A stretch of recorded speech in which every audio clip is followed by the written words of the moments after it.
Shalom Bapak, Ibu, Saudara, dan teman-teman. Apa kabarnya hari ini? Semoga kita selalu dalam keadaan baik, sehat, dan berlimpah berkat dari Tuhan.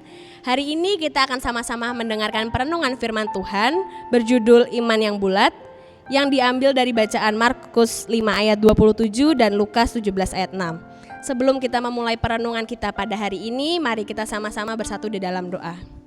Tuhan Allah Bapa kami yang bertata dalam kerajaan surga, terima kasih Tuhan, Engkau boleh menyertai istirahat kami semalam, hingga Engkau boleh bangunkan kami pada hari ini dengan keadaan yang baik tanpa kekurangan suatu apapun.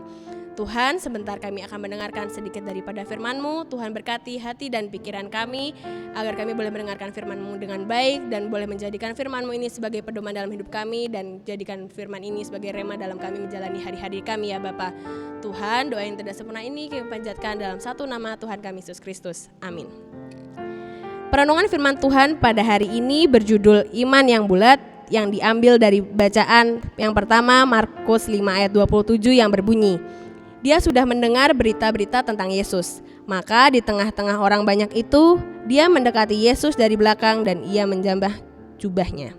Bacaan yang kedua diambil dari Lukas 17 ayat 6 yang berbunyi, jawab Tuhan, kalau sekiranya kamu mempunyai iman sebesar biji sesawi saja, kamu dapat berkata kepada pohon ara ini, terbantunlah engkau dan tertanamlah di dalam laut, maka ia akan taat kepadamu. Siapa yang tak pernah mengalami tantangan dalam hidup? Coba angkat tangan. Saya yakin semua orang dalam kehidupannya pasti pernah mengalami tantangan. Misalnya saja kita mulai dari kita kecil. Kita dihadapkan pada pilihan untuk tidur siang atau tidak. Ikhlas berbagi mainan dengan teman atau saudara, bermain atau mengerjakan PR, dan masih banyak hal lainnya lagi. Beranjak ke remaja, kita ditentukan pada pilihan menentukan sekolah pilihan, beradaptasi pada lingkungan yang baru, memilih jurusan di SMA, bahkan memilih kampus dan memilih jurusan saat di kuliah nanti. Tak selesai sampai di situ saja, dalam kehidupan bermasyarakat pun kita dihadapkan pada banyak tantangan dan pilihan. Di lingkungan kerja misalnya, kita ditantang untuk tetap survive, bersaing secara sehat dengan teman kerja yang lain. Dalam kehidupan bertetangga, tantangan muncul ketika kita hidup berdampingan dengan orang lain dan bagaimana kita menjaga keharmonisan bertetangga. Lalu bagaimana solusinya agar kita tetap bisa menghadapi tantangan tersebut? Jawabannya cukup simpel. Ya, beriman. Mungkin ada di antara kita saat ini yang merasa bahwa kita memiliki iman yang besar, namun belum merasakan atau mengalami mujizat yang besar. Sebentar, ini yang harus perlu diluruskan. Kita tidak boleh salah persepsi. Mujizat itu tidak memandang seberapa besar iman kita. Ada dua ayat perenungan hari ini yang bisa sama-sama kita pahami. Yang pertama diambil dari Markus 5 ayat 27.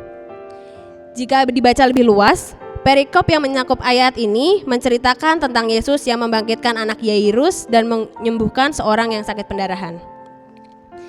Perempuan ini mendengar bahwa Yesus datang ke daerahnya. Perempuan ini menghampiri Yesus dari belakang dan menjamah jubahnya. Ia berkata, asalkan dia menjamah jubah Yesus, maka tahirlah dia. Seketika itu sembuhlah dia dan berhenti pendarahannya. Yesus berkata kepada perempuan ini yang percaya, iman yang dimiliki perempuan ini telah menyelamatkan dia.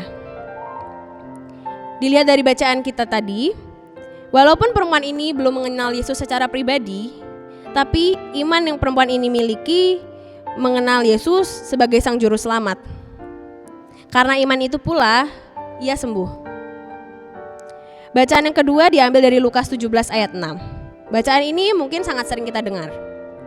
Walaupun kita memiliki iman sebesar biji sesawi, jika kita membulatkan iman kita, maka segala tantangan dan rintangan di depan kita pasti akan terhadapi.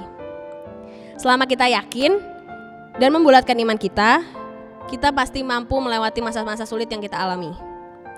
Iman yang bulat adalah iman yang tidak setengah-setengah. Tidak ada yang namanya hari ini kita percaya, besok kita tidak percaya, lusanya kita percaya lagi. Lalu, iman yang bulat juga ditandai dengan kemauan untuk melangkah. Pada intinya, iman itu harus disertai dengan perbuatan. Mulai hari ini, mari sama-sama kita memiliki iman yang bulat. Sekali percaya, ya tetap percaya. Biarpun kita mengalami kondisi atau situasi yang tampak tidak menyenangkan atau tampak sulit, janganlah iman kita menjadi hilang. Jagalah iman kita agar tetap berada bersama kita. Di samping beriman, kita juga harus bersemangat memperjuangkan dan merealisasikan angan-angan yang kita miliki. Mau pintar ya belajar, mau sukses ya berusaha. Seyakin apapun kita percaya sama Tuhan, kalau dari diri kita sendiri tidak mau berusaha, maka impian tak akan menjadi kenyataan. Untuk menutup perenungan kita pada hari ini, mari kita bersatu dalam doa. Tuhan Allah Bapa kami yang berada dalam kerajaan surga, terima kasih Tuhan Engkau telah izinkan kami mendengarkan perenungan firman-Mu pada hari ini ya Bapa. Tuhan ajarkan kami untuk tetap setia, Tuhan ajarkan kami untuk memiliki iman yang bulat, dan Tuhan ajarkan kami untuk menyertai iman dengan perbuatan agar apa yang kami usahakan itu bisa berhasil ya Bapa. Tuhan berkati kami, setelah ini kami akan melakukan aktivitas kami masing-masing. Tuhan berkati dari awal, pertengahan hingga akhirnya, agar aktivitas yang kami lakukan boleh berjalan dengan baik tanpa kekurangan suatu apapun dan berkenan di hadapan-Mu ya Bapa. Tuhan, doa yang tidak sempurna ini kami panjatkan dalam satu nama Tuhan kami, Yesus Kristus. Amin.